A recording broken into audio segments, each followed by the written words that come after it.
Hey everyone, I'm Sonali Gupta Verma and welcome to my podcast 10 Things I Wish I Knew When I Was 20.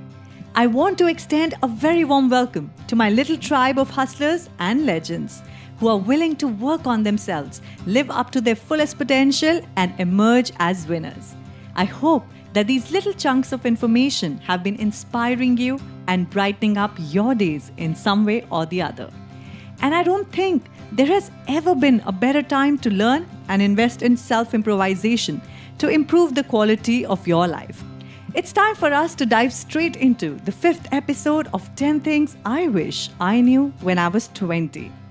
And today, I want to start by asking you all a question. So tell me, can you imagine living your life with someone who constantly doubts your capabilities, your talent, and just keeps putting you down and kicking you around? I mean, someone who constantly keeps telling you, you're not good enough, you're not smart enough, says things like, oh, you're too fat to lose weight, or you're so ugly, no one will ever love you, or you just deserve all the bad things that are happening to you in your life. Would you take this nonsense from your boss, a friend, a family member? I'm sure you just said no way. But what if it was not someone on the outside, but a voice inside you telling you this all day long? If it was you who was saying all this to yourself every day, every minute of every waking hour, you will be surprised to know that your mind tells you all of this more number of times in a day than you can even consciously realize. If you don't take charge of your mind and thoughts, it's almost like living with an enemy for the rest of your life. Most people are too scared to go for the things they wanted, simply because their mind had them believe that they won't be able to do it. Their ideas never even see the light of the day. Their dreams are killed even before they're born. Now, I'm sure you're all wondering, why? Why would my mind do that to me? Well, the answer is very simple. Your mind loves you. Now, this is a very deep topic and I cover it in detail in my training courses. But for today, let me just simplify things. Just know that we all have different experiences while we are growing up. Some good, some not that good. Some experiences where we failed and it caused us a lot of pain, embarrassment, or maybe it was too difficult to handle. These experiences impact us greatly, consciously and unconsciously. Now we all know, to grow and to be successful in life, one needs to break old habits, patterns, and install new rituals. But the mind is a creature of habit. Mind hates change. The minute you have a thought of changing, growing, it puts the mind at unease.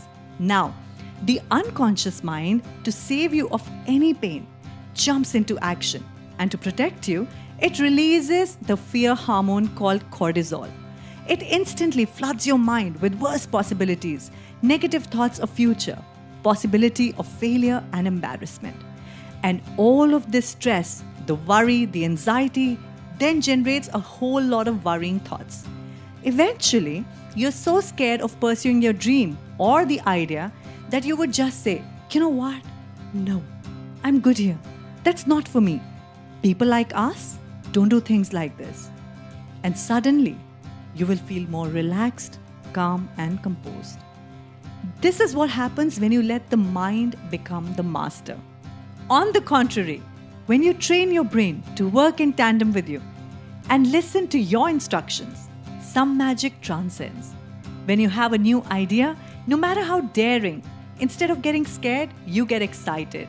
Now the mind produces the happy hormone, which is dopamine. Dopamine motivates you and it generates positive emotions.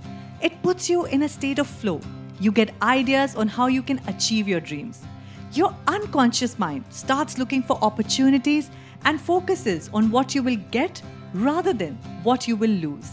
Now, instead of being scared, you're thrilled. Instead of being worried, you're more confident.